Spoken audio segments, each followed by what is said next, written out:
자, 오늘 말씀은 예수님께서 공의 앞에서 재판을 받으시는 장면을 우리에게 말씀하시고 있습니다.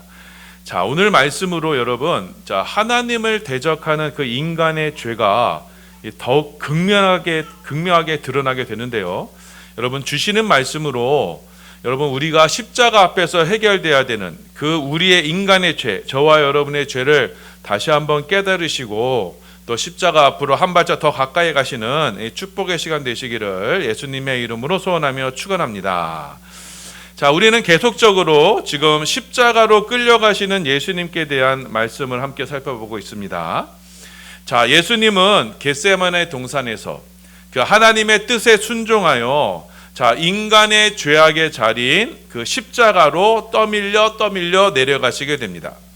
자, 예수님은 그 십자가로 말미암아 저와 여러분의 인간, 이 내면의 이 추악한 죄의 실상을 여지없이 드러내시고는 우리가 하나님께 마땅히 심판받아야 되는 존재다라는 것을 그 십자가를 통해서 우리 가운데 보여주신 것입니다.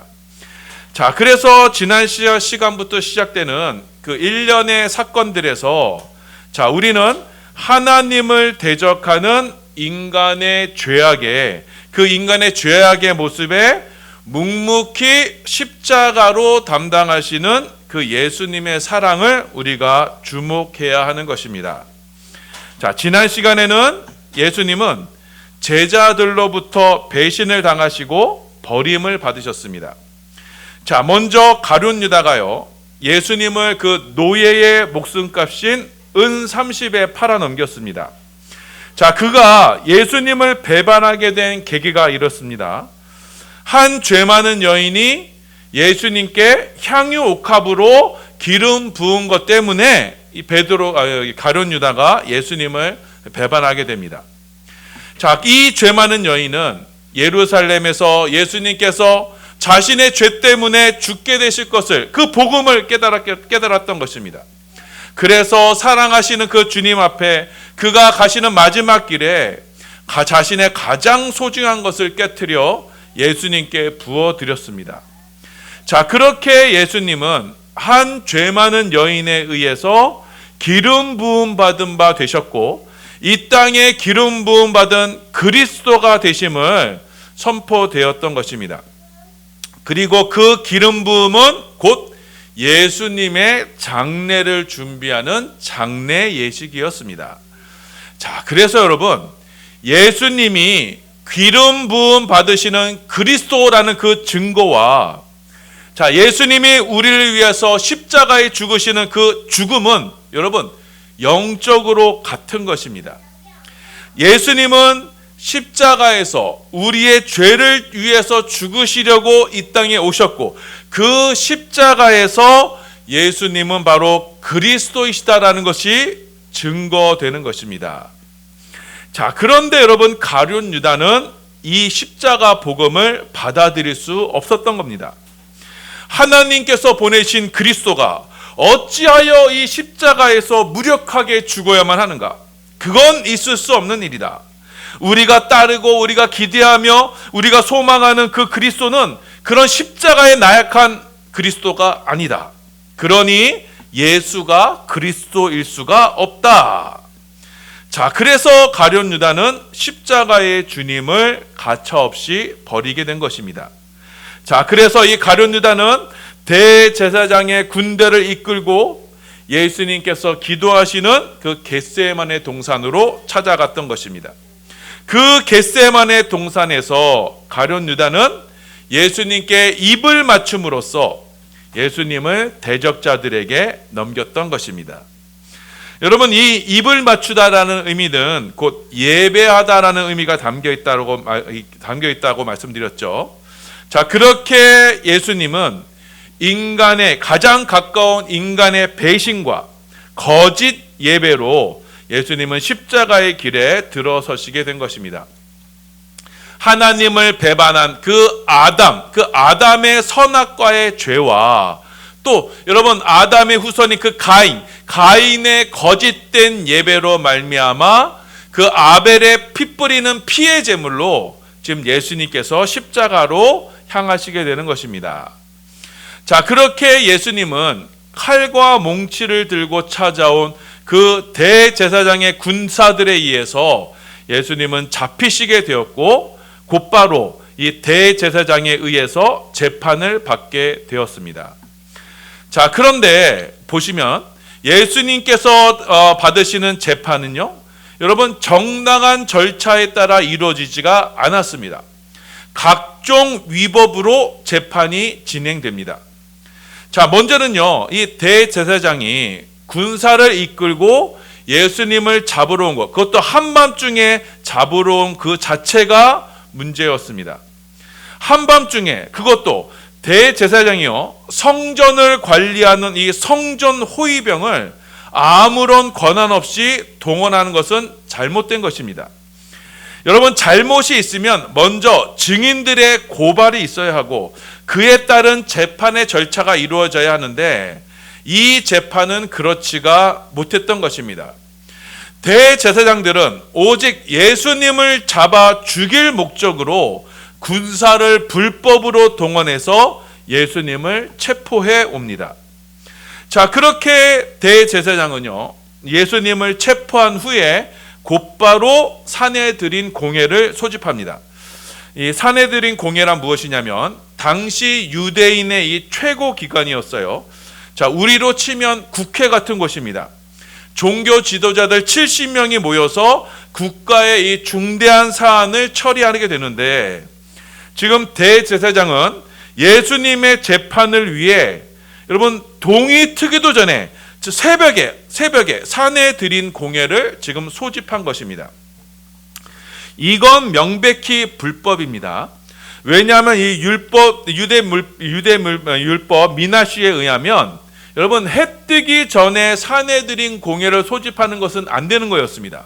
그리고 더군다나 신문이나 재판은 해 뜨기 전에, 해가 뜨고 나서만 진행하도록 규정하고 있습니다.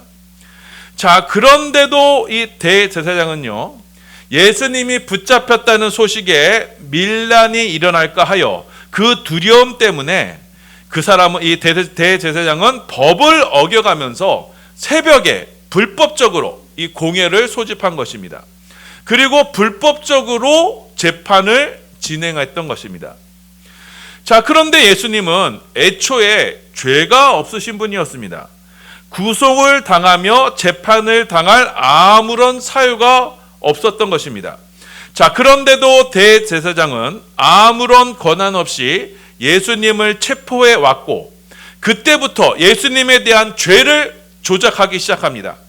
수많은 거짓 증언들을 동원해서 예수님이 죄인이라는 것을 조작하기 시작한 것입니다. 자, 그런데도 그 거짓 증언들 사이에서도 사실관계가 서로 맞지가 않았어요. 자, 그렇게 여러분 재판 과정 중에 증인들의 이 고발 내용이 불분명하면 이 재판은 어떻게 해야 되죠? 당연히 기각되어야 합니다. 당시는요, 여러분 지금처럼 증거에 의해서 이 고발이 되는 게 아니고 순전히 이 목격자들의 증언에 의해서 이 재판이 증언되는 거기 때문에 만일 이 증언이 거짓으로 판명이 되면 여러분 그 거짓 증인한 사람을요 위증죄로 처벌하게 돼 있어요. 그런데 그 위증죄의 처벌이 굉장히 무거웠습니다. 돌로 쳐 죽이게 되어 있어요. 자, 왜냐하면 그 재판 자체가요 하나님께 속한 것이고 그 재판에 거짓 증언을 하게 되는 것은 그건 하나님께 대한 범죄로 여겼기 때문입니다. 우리 신명기 1장 17절입니다. 함께 봉독합니다. 시작. 재판은 하나님께 속한 것인즉 너희는 재판할 때에 외모를 보지 말고 귀천을 차별 없이 듣고 사람의 낯을 두려워하지 말 것이며 스스로 결단하기 어려운 일이 있거든 내게로 돌리라. 내가 드리리라 하였고. 자, 이렇게 재판은요 하나님께 속한 것이요 하나님이 직접 주관하시는 거예요. 자, 그래서 재판 과정에 있어서의 불법과 위증은 하나님께 대한 중대한 도전이 되었던 것입니다. 재판장은 오직 하나님 한 분뿐이십니다. 하나님만이 공의로 재판하시기 때문입니다. 자, 그래서 재판을 진행할 때 이 공의와 정의가 아닌 인간의 악한 의도로 재판을 진행하는 것은 그것은 하나님의 주권을 침해하는 것으로서 하나님의 저주와 분노를 자처하는 용서받지 못할 죄가 되는 것입니다. 우리 시편 7편 11절입니다. 함께 봉독합니다. 시작. 하나님은 의로우신 재판장이시며 매일 분노하시는 하나님이시로다. 자, 그래서 여러분, 만약 재판 중에 위증이 발견되거나 재판 절차 상상 위법이 발생하게 되면 그 재판은 즉각 중단되어야 합니다. 자, 그리고 그 불법을 저지른 이들에 대해서 준엄한 심판을 내려야 하는 것입니다. 자, 그런데도 이 대제사장은 그렇게 하지 않았습니다. 대신에 자신들이 애초에 이 재판을 통해서 이루고자 하는 그 의도를 이루려고 재판을 이끕니다. 또다시 거짓 증인들을 세우고 여러 가지 고발거리를 찾습니다. 자신들이 가지고 있던 특권을 가지고 편향되고 왜곡된 모습으로 각종 절차를 무시해가며 예수님을 정죄하며 죽이려고 한 것입니다. 자, 그런데도 예수님의 유죄가 불분명합니다. 그래서 이들은 대뜸 예수님께서 예전에 이 성전에 관해서 하셨던 말씀을 들어서 예수님을 또다시 고발합니다. 자, 마태복음 26장 60절에서 61절입니다. 네, 봉독합니다. 시작. 거짓 증인이 많이 왔으나 얻지 못하더니 후에 두 사람이 와서 이르되 이 사람의 말이 내가 하나님의 성전을 헐고 사흘 동안에 지을 수 있다 하더라 하니. 자, 예수님께서 이 사람이 하나님의 성전을 헐고 사흘 동안에 지을 수 있다 이 말을 했다라고 하면서 두 사람이 예수님을 고발합니다. 자, 이 말씀은 예수님이 하신 말씀이 맞습니다. 자, 예수님께서 예루살렘에 올라오셔서 자, 성전에서 행해지는 모든 불법적인 일을 보셨어요. 자, 그래서 예수님은 성전에 들어가셔서 모든 것, 장사하는 모든 것을 다 뒤집어 엎으시고는 성전에 있던 짐승들도 다 내쫓으셨습니다. 자, 그러시고는 하나님께 예배하는 이 성전을 종교 장사하는 곳으로 만들지 말라. 내 아버지의 집은 기도하는 집이다. 이렇게 말씀하셨어요. 자, 그렇게 말씀하시고는 예수님은 이렇게 사람들에 의해서 사람의 손을 타서 타락한 이 성전을 내가 이제는 새롭게 하리라. 이 성전을 헐어버려라. 내가 새로운 성전을 만들 것이다. 이렇게 약속하셨습니다. 자, 요한복음 2장 18절에서 21절입니다. 함께 봉독합니다. 시작. 이에 유대인들이 대답하되 예수께 말하기를 내가 이런 일을 행하니 무슨 표적을 우리에게 보이겠느냐. 예수께서 대답하여 이르시되 너희가 이 성전을 헐라. 내가 사흘 동안에 일으키리라. 유대인들이 이르되 이 성전은 46년 동안에 지어졌거늘 내가 3일 동안에 일으키겠느냐 하더라. 그러나 예수는 성전된 자기 육체를 가리켜 말씀하신 것이라. 자, 지금 예수님께서는 여러분 기존의 이 성전 중심의 종교 체계, 그 제사 중심의 이 종교 체계를 허물고 새로운 성전, 곧 주님의 몸된 교회를 세우실 것을 약속하신 것입니다. 육신의 죄로 말미암아 죽을 수밖에 없는 그런 불완전한 그들이 인간이 이끌고 인간이 세우는 그런 인간 중심의 종교 행위로는 자, 하나님을 기뻐하실 수 없기 때문에 예수님은 지금 이 성전으로 지금 장사하고 지내고 있는 그 유대교를 허물어버리고 이제는 성령의 새롭게 하시는 하나님의 성전인 교회를 세우시겠다 이렇게 말씀하신 것입니다. 여러분, 바로 이것이 바로 이 땅에 메시아가 오시는 표시가 됩니다. 자, 여러분, 유대 전통에 의하면요, 자, 하나님께 기름 부음 받으시는 그 메시아는요 또한 하나님의 제사장이기 때문에 자, 메시아가 이 땅에 오시면 성전을 새롭게 하실 것이다 라고 그렇게 약속을 하시고 계셨어요. 자, 그래서 만약 하나님이 보내시는 메시아가 이 땅에 오시면 이 땅에 불완전하고 타락한 그 짐승 제사의 성전과 또 그 성전으로 기반한 그 종교 체계는 완전히 무너지게 되는 것입니다. 자, 그리고 하나님께서 기뻐하시는 새롭고 산 제사의 성전이 세워지게 되고 하나님의 통치가 이루어지는 하나님의 나라가 이루어지게 되는 겁니다. 그것이 바로 이 땅에 오시는 메시아의 표시가 되는 것입니다. 자, 그 새로운 성전이 예수님의 부활로 이 땅에 세워졌습니다. 그것이 바로 주님의 몸된 교회이며, 자, 이 교회를 통해서 메시아이신 예수님은 하나님의 통치와 하나님의 주권을 이 땅 가운데 실현시키시는 것입니다. 우리 고린도 후서 6장 16절입니다. 네, 함께 봉독합니다. 시작. 하나님의 성전과 우상이 어찌 일치가 되리요? 우리는 살아계신 하나님의 성전이라. 이와 같이 하나님께서 이르시되 내가 그들 가운데 거하며 두루 행하여 나는 그들의 하나님이 되고 그들은 나의 백성이 되리라. 자, 하나님이 거하시는, 하나님의 임재가 있는, 하나님의 통치 보좌가 있는 이 하나님의 성전, 그 교회를 통해서 하나님은 우리의 하나님이 되시고 우리는 하나님의 백성이 되는 천국을 누리게 되는 것입니다. 예수님은 이 새 성전을 우리 가운데 약속하신 것입니다.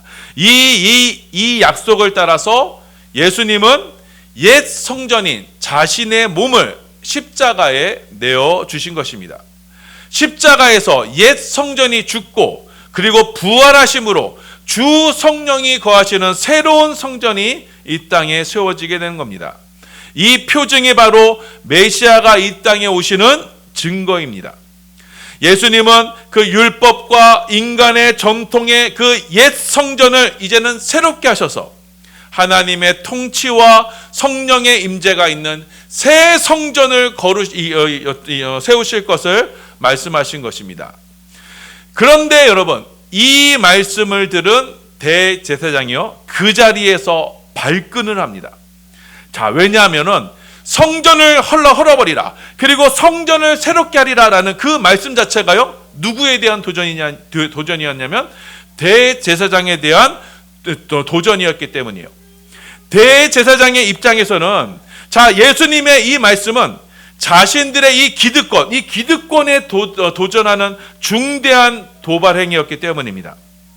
대제사장은 지금 성전에서 이루어지는 그 제사를 중심으로 지금 막대한 권력을 행사하고 있었는데, 이 성전을 헐어버리겠다라는 것은 여러분, 대제사장의 입장에서는요, 자신들이 지금 누리고 있는 이 종교적인 특권을 한 번에 무너뜨리겠다라는 말과 같은 것이었어요. 자, 그래서 예수님의 말씀을 들은 대제사장은 그 자리에서 아주 벌떡 일어납니다. 그리고는 예수님을 향해서 너가 진짜 그 말을 했느냐라고 하면서 추궁을 합니다. 마태복음 26장 62절이에요. 네, 봉독합니다. 시작. 대제사장이 일어서서 예수께 묻되 아무 대답도 없느냐? 이 사람들이 너를 치는 증거가 어떠하냐 하되. 자, 그런데 여러분, 지금 대제사장이요, 예수님께 이렇게 직접 신문하는 것, 이 자체가요 불법이에요. 유대 율법 전통에 의하면요, 대제사장은요 혐의가 있는 사람에게 직접 신문할 수 없도록 규정하고 있어요. 왜냐하면 공정한 재판을 위해서 대제사장은요 그 혐의 있는 사람에게 신문할 수 없도록 규정하고 있어요. 자, 그런데도 지금 대제사장은 자신의 특권을 위협하는 예수님을 향해서 발끈하게 되고, 그래서 직접 신문에 나서게 됩니다. 그러면서 예수님께 이게 사실이냐 진짜냐 대답해라 라고 이렇게 종용을 하게 됩니다. 자, 그런데요, 예수님은요 아무런 말씀을 하지 않으셨어요. 대제사장과 거짓 증인들의 그 증언에 일체의 응답을 하지 않으셨어요. 일종의 묵비권을 행사하신 것입니다. 자, 여러분, 이 부분을요 주석서에서는 이렇게 표현을 하고 있었어요. 지금 예수님이 하시는 침묵은 하나님의 주권적인 침묵이다. 하나님의 뜻을 이루시려 자신의 권리를 포기하신 위대한 결정이다. 이렇게 묘사하고 있습니다. 자, 지금 예수님은 대제사장에 의해서 이루어지는 불법적인 체포와 불법적인 신문에 또 거짓 증언들의 그 모든 것에 대항하는 일체의 주장이나 권리를 주님은 포기하신 것입니다. 자, 예수님은 대제사장 무리에 의해서 일어나게 되는 그런 모든 불법을 그대로 당하여 십자가에 죽는 것이 하나님의 뜻임을 잘 알고 계셨던 것입니다. 자, 그래서 대제사장이 지금 예수님을 십자가의 죽음으로 내모는 그대로 예수님은 이끌려 가셨던 것입니다. 자, 그러자 대제사장이요, 예수님을 유죄로 몰아가기 위해서 최후의 방법을 사용합니다. 자, 대제사장은 법적으로 피고인을 직접 신문할 수 없지만 마지막으로 이 하나님의 이름으로는 맹세하게 하는 일은 할 수가 있었어요. 자, 그래서 대제사장이 예수님께 너가 진짜 메시아냐? 너가 진짜 하나님의 아들이냐? 하나님의 이름으로 맹세하며 대답하라, 이렇게 요구를 합니다. 자, 이것은요, 유대 율법 전통에 의한 것이었어요. 자, 대제사장은 혐의 있는 피고인에게 직접 질문할 수 없었지만, 자, 여호와의 이름, 하나님의 이름으로 맹세하게 해서 그것을 통해서 질문을 하게 하면, 자, 이 피고인은요, 그 질문에 반드시 대답을 해야 했어요. 왜냐하면 하나님의 이름이 걸린 것이기 때문에. 자, 만약 그래서 예수님께서 여기에도 침묵을 하면요, 예수님은 신성모독의 죄가 되는 것이었어요. 자, 그래서 예수님께서는 이 대제사장이 너가 진짜 하나님의 아들이냐? 너가 진짜 그리스도냐? 자, 하나님의 이름을 걸고 맹세해라, 라고 이렇게 말을 하자 예수님께서 이렇게 대답하셨어요. 그건 너가 한 말이다. 그러나 이제 이후로 인자가 하늘 보좌 우편에 앉아서 구름 타고 오는 것을 보게 될 것이다, 이렇게 말씀합니다. 자, 마태복음 26장 64절입니다. 예, 봉독합니다. 시작. 예수께서 이르시되 내가 말하였느니라. 그러나 내가 너희에게 이르노니 이후에 인자가 권능의 우편에 앉아 있는 것과 하늘 구름을 타고 오는 것을 너희가 보리라 하시니. 자, 지금 보세요. 예수님, 지금 대제사장이 당신이 하나님의 아들이냐 그리스도냐라고 묻는 말에 예수님은 그건 너가 한 말이다, 라고 이렇게 답변을 하셨어요. 자, 이 말씀은요, 여러분, 이중적인 의미가 숨겨져 있습니다. 자, 예수님은 이전에 베드로가 이렇게 고백했어요. 자, 주는 그리스도시요 살아계신 하나님의 아들이십니다, 라고 이렇게 주님 앞에 고백했습니다. 자, 그때 예수님께서 뭐라고 말씀하셨냐면, 자, 이 비밀은, 이 고백은 사람으로서는 깨달을 수 있는 것이 아니다. 혈과 육으로는 이 비밀을 알 수가 없다. 오직 하늘의 하나님 아버지께서 이 비밀을 깨달아 알게 해 주셔야만 고백할 수 있는 것이다, 라고 이렇게 말씀하셨습니다. 우리 마태복음 16장 16절에서 17절이에요. 예, 봉독합니다. 시작. 시몬 베드로가 대답하여 이르되 주는 그리스도시요 살아계신 하나님의 아들이시니이다. 예수께서 대답하여 이르시되 바요나 시몬아 내가 복이 있도다. 이를 내게 알게 하니 이는 혈육이 아니요 하늘에 계신 내 아버지시니라. 자, 여러분, 그래서 여러분, 우리가 예수님 당신은 하나님의 아들이시요 그리스도이십니다 라는 것은요, 이 고백은 우리 인간의 혈과 육, 인간의 지혜로서 나올 수 있는 게 아니에요. 하나님 아버지, 하늘의 아버지께서 우리 가운데 그 계시를 주셨을 때 우리는 향유 옥합을 주님 앞에 깨트렸던 그 죄 많은 여인처럼 우리는 예수님이 하나님의 아들이신 그리스도이신 것을 우리가 그때야 깨달을 수가 있게 되는 것입니다. 자, 그래서 대제사장이 예수님을 향해 너가 하나님의 아들이냐 그리스도냐라고 이렇게 물었을 때 예수님이 하신 대답은 그건 너가 한 말이다. 하나님이 알게 하신 것이 아니다.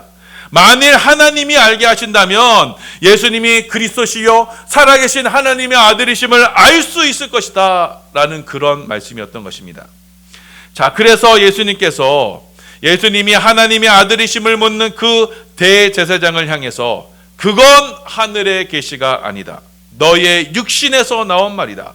그 육신으로는 예수님이 하나님의 아들이신 것을 깨달을 수 없다. 지금 이 말씀을 하신 것입니다. 그러면서 예수님은 곧바로 성경 구절을 인용하여 말씀하셨어요. 앞으로 그 인자가 하늘 보좌 우편에 앉아 있는 것과 구름 타고 이 세상을 타고 오는 것을 보게 될 것이다. 그 말씀을 하셨습니다. 자, 여러분, 이 말씀은요, 여러분, 구약에 약속되어 있는 말씀이에요. 구약의 시편의 말씀과 다니엘서에서 지금 메시아 그리스도의 모습을 그렇게 묘사하고 있어요. 자, 그래서 예수님께서 지금 이후로는 인자가 곧 그리스도가 하늘 보좌 우편에 앉아 있는 것과 지금 구름을 타고 오게 될 것이다라고, 그것을 보게 될 것이다라고 하는 말씀은요, 여러분, 아무런 문제가 없는, 여러분 당시에 구약 성경을 알고 있는 이라면 다들 알고 있는 지극히 정상적인 대답이었어요. 우리 다니엘서 7장 13절 14절이에요. 우리 봉독합니다. 시작. 내가 또 밤 환상 중에 보니 인자 같은 이가 하늘 구름을 타고 와서 옛적부터 항상 계신 이에게 나아가 그 앞으로 그에게 권세와 영광과 나라를 주고 모든 나라와 백성 나라와 다른 언어를 말하는 모든 자들이 그를 섬기게 하였으니 그의 권세는 소멸되지 아니하는 영원한 권세요 그의 나라는 멸망하지 아니할 것이니라. 자, 분명 다니엘서에서 바로 인자의 모습이 바로 이렇게 묘사가 되어 있고, 예수님은 이 다니엘서의 말씀을 근거로 앞으로 인자가 이렇게 될 것이다라는 것을 말씀하셨어요. 자, 그렇게 예수님께서 장차 인자 그리스도가 이 땅에 오실 일에 대해서 대제사장 앞에서 증언을 하시자 대제사장이요, 그 자리에서 자기의 옷을 찢어버립니다. 여러분, 자기 옷을 찢는다는 것은요, 주체할 수 없는 분노와 슬픔을 나타내는 표시예요. 자, 그러면서 지금 대제사장은요, 예수님이 지금 신성을 모독했다, 참람한 말을 했다라고 이렇게 주장을 합니다. 하나님을 모독했으니 이 예수는 마땅히 죽어 마땅하다라고 이렇게 주장을 해요. 이 말을 들은 다른 공회원들도 이 대제사장의 말에 동의하면서 예수님께 사형 판결을 내립니다. 자, 마태복음 26장 65절 66절입니다. 봉독합니다. 시작. 이에 대제사장이 자기 옷을 찢으며 이르되 그가 신성모독하는 말을 하였으니 어찌 더 증인을 요구하리요. 보라, 너희가 지금 이 신성모독하는 말을 들었도다. 너희 생각은 어떠하냐? 대답하되 이르되 그는 사형에 해당하니라 하고. 자, 예수님은요, 다른 이야기를 하지 않으셨어요. 성경에 기록된 인자에 관한 하나님 말씀을 전하셨을 뿐이에요. 자, 그런데 이들은 예수님이 지금 신성 모독을 한다고 주장합니다. 정확히는요, 자신들을 모독한다라고 여긴 거예요. 여러분, 신성 모독은 하나님께 대한 반란을 말합니다. 그런데 예수님은 말씀을 들어 인자가 구름 타고 이 세상을 심판하러 오실 것이라는 그 말씀만을 전한 뿐이에요. 자, 그런데 그 말씀을 들은 대제사장과 공회원들은요, 자신들의 근간이 흔들리는 경험을 하게 돼요. 지금 자신들의 정치적, 종교적, 경제적 기반인 이 성전이 무너지리라는 그 말씀도 지금 참기 힘든데, 자신들을 심판하러 하나님의 아들 인자가 오실 것이라는 그 말씀은 더더욱 견디기 힘들었던 것입니다. 자, 그래서 이 말씀을 한 예수님을 가리켜 신성모독했다라고 이렇게 주장을 하는 겁니다. 자, 예수님은 자신이 하나님의 아들 되심과 또 그 예수님이 신전을 허물고 성전을 허물고 예수님이 또 이 땅을 심판하러 올 것이라는 그 말씀에 지금 자신들이 지탱하고 있는 그 종교적 권위에 대한 위협을 느끼게 된 것입니다. 자, 그래서 이들은 예수님이 지금 신성을 모독했다, 성전을 모독했다, 우리의 종교적 신성을 위협했다라고 하면서 예수님에게 사형 판결을 내린 것입니다. 자, 이들은 이렇게 하나님의 이름을 이용해서 하나님의 아들이신 예수님을 죄인으로 몰아 예수님에게 사형 선고를 내린 것입니다. 그렇게 하나님의 아들이신 예수님은 죄인들이 당하는 십자가형의 선고를 받고 십자가에 달려 죽게 되는 것입니다. 자, 사랑하는 여러분, 오늘 말씀은 예수님께서 이 대제사장과 공회에서 사형 판결을 받으시는 모습을 말씀하고 있습니다. 자, 예수님은 그리스도이시고 하나님의 아들로서 장차 세상을 심판하실 심판주가 되십니다. 인자이신 예수님께서 이 세상을 심판하게 되시는 근거, 그 정당한 근거는 무엇이냐? 바로 예수님 그분이 이 세상 권세에 의해서 부당한 심판을 받으셨기 때문입니다. 이 세상의 권세는 하나님의 아들에게 사형을 내리는 반역을 저질렀습니다. 예수님에게 말도 안 되는 거짓말로 제목을 뒤집어 씌우며 또한 자신들의 권위에 도전했다는 이유로 이들은 하나님의 이름을 빌어 하나님의 아들을 죽이기로 결정한 것입니다. 자, 그렇게 여러분, 아담과 하와가 선악과를 먹은 것이 바로 하나님을 배반한 그 가롯 유다의 결정이었다면, 자, 이들이 선악과를 먹고 스스로 하나님처럼 되려 하는 그 모습이 바로 오늘 대제사장의 심판 장면에서 극명하게 드러나게 되는 겁니다. 첫사람 아담은 선악과를 먹고 스스로 하나님처럼 되려고 했습니다. 심판주의 자리에 하나님을 몰아내고 스스로가 심판자의 자리에 오르게 된 것입니다. 자, 그래서 그 심판의 자리에서 스스로가 하나님이 되어서 선과 악을 판단합니다.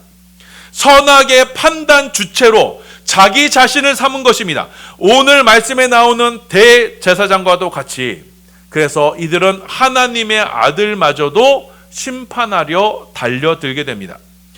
재판 과정에 정의는 필요 없습니다. 하나님의 이름을 빌린 재판에서 공정과 상식은 사라지고 예수를 죽이려는 그 악한 의도만이 드러날 뿐입니다. 각종 편법과 불법을 동원해서 그렇게 인간이 재판장이요, 인간이 판단자가 된 그 재판장에서 하나님의 아들이 사형 선고를 받으시게 된 것입니다.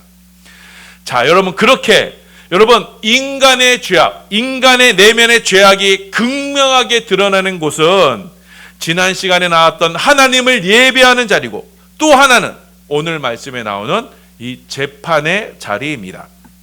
심판자이신 하나님의 자리를 꿰차게 된 인간은 자신들의 편의로 정의를 주장하기 시작합니다. 나에게 좋은 것이 정의고 선이 됩니다. 그리고 나를 대적하는 이들은 불법이요 악이 됩니다.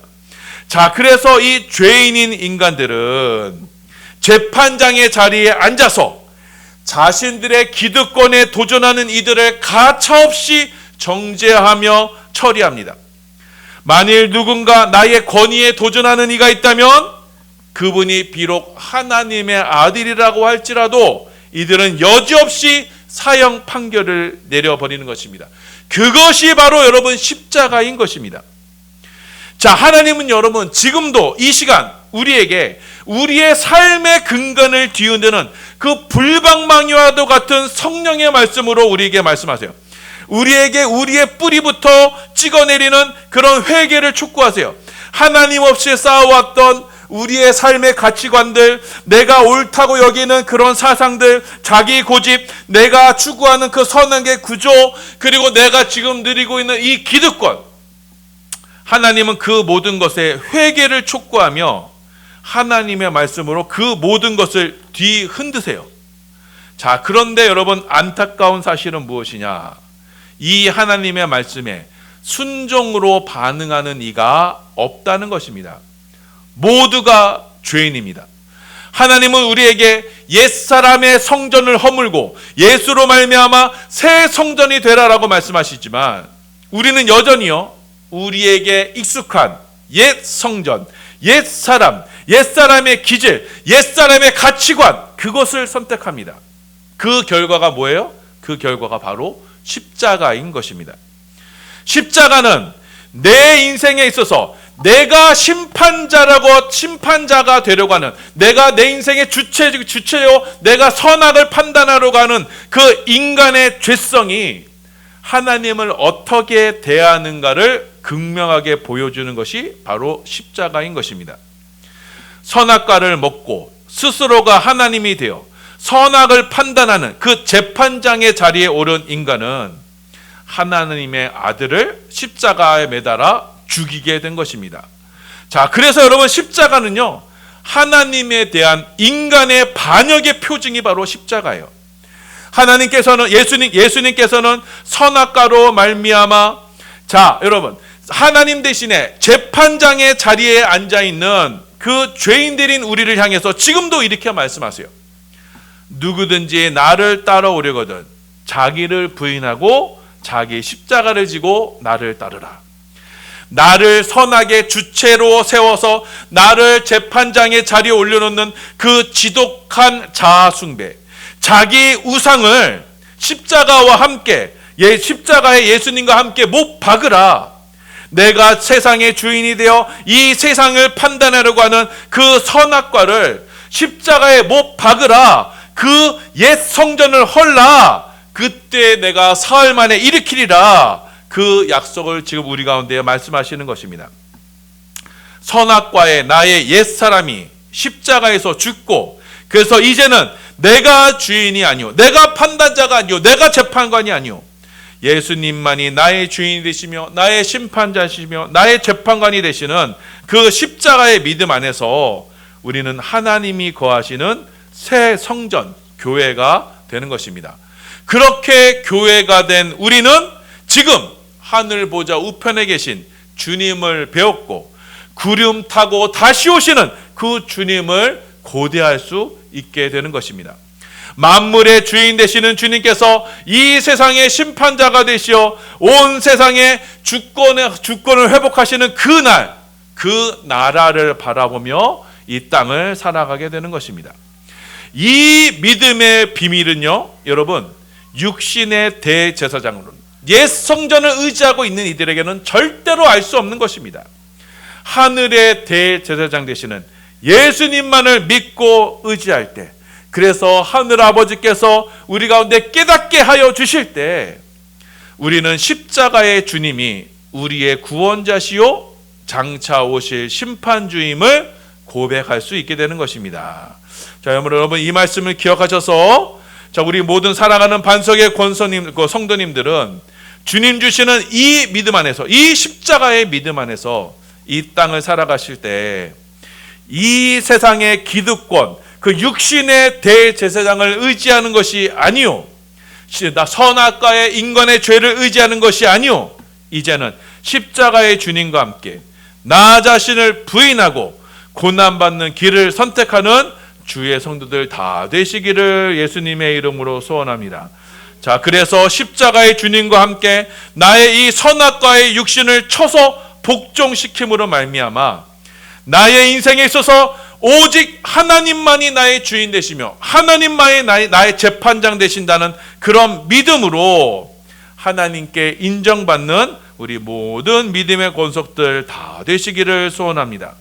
자, 그래서 이제는 저와 여러분의 속사람이 이제는 이 세상의 가치가 아니요, 이 세상 옛 성전의 가치가 아니요, 이제는 하나님이 기뻐하시며 하나님이 원하시는 것들로만 우리 가운데 채워져서 세상 모든 사람이 다 추구하며 쫓아가는 그 넓은 길로 가는 것이 아니라 십자가의 좁은 길, 십자가의 그 좁은 문으로 들어가서 하나님의 기준으로 이제는 하나님의 뜻에 온전히 순종하여서 주께 순종하는 자들에게 베풀어 주시는 하늘의 은혜와 은총과 축복이 우리 살아가는 모든 반석의 성도들 가운데 차고 넘쳐나시기를 예수님의 이름으로 소원하며 축원합니다.